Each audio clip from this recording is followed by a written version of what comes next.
Motivasi kajatan.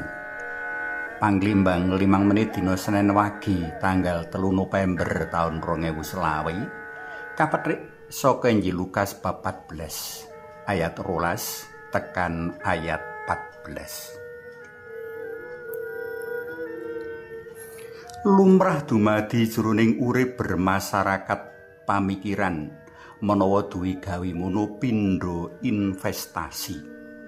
Kaya dene wong investasi bakal nekakake asilan bathi, kaya mengkono mau karo wong duwe gawe. Tegese, rikala wong duwe gawe mantu umpamane, dheweke nyebar ulem kanggo wong-wong kang bisa dijagakake pametune. Nek iso, sakwise duwe gawe bathi ora rugi. Mula sing diulemi ya para kanca laku dagang, wong kang kecukupan kahanan ekonomine, wong kang sinawang unju lan sak pituruti. Kaajab sumbangan para uleman mau ora nguciwani saengga bisa nutup biaya anggone duwe gawe. Semono uga kanggo kang padha nekani ulem.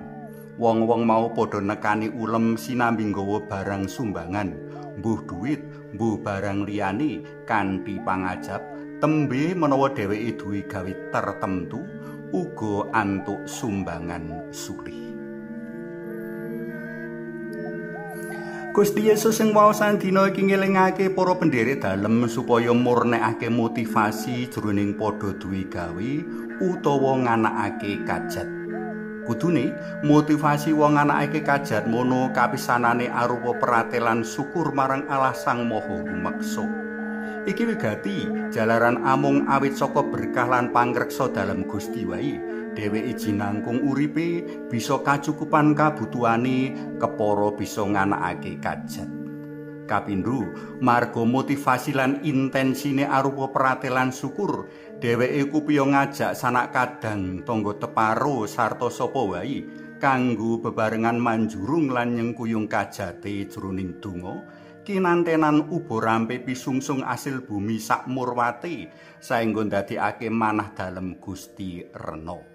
Kepara ing kajat semuwa para undangan disuguhi daharan. Gusti rena marang wong-wong kang padha ngerti atur panuwun. Katelu, marga kabeh mau mujudake atur pisungsung minangka atur panuwun mring Allah kang paring nugraha. Mula motivasi kang duwe gawe dudu motivasi bisnis untung rugi, ananging motivasi andum berkah saka Allah.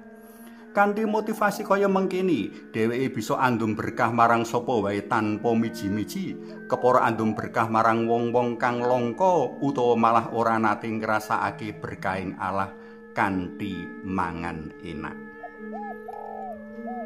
Semono uga marang kang padha nekani ulem, kudune motivasi kapisanane wong kang nekani ulem yaiku nyengkuyung sedulur kang darbe kajat jroning ngunjukake syukur atur panuwun marang Gusti Sang Maha Murah.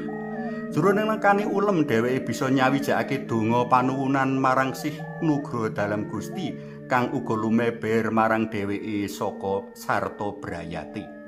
Kapindho, wong nekani ulem kanthi motivasi aweh pangenteng-enteng arupa nyumbang dono uga nyumbang barang tartamtu saengga sakwise darbe kajat sing duwe gawe ora kudu ngrantes atine jalaran utange kang rangudubilah.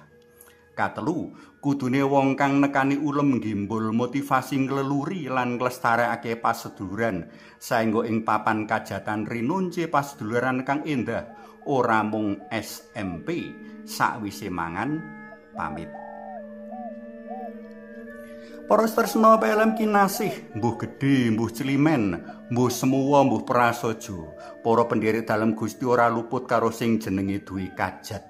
Prayoga piwulang dalem Gusti bab motivasi nganakake kajat dadi motivasi kita. Amri kita uga kepareng krawuhi ulem bojono kasuwargan. Suwawi sami munjuk, kunjung asma dalem Yang Rama, so Yang Putra tuwin Yang Roh Suci. Amin. Gusti Yesus kawula munjuk sembah nuwun awit kajatan ingkang panjenengan adani ing kasuwargan saengga kawula kepareng sowan dugi ing kajatan wau. Amin. Kunjung asma dalem Yang Rama, so Yang Putra, tuwin Yang Roh Suci. Amin.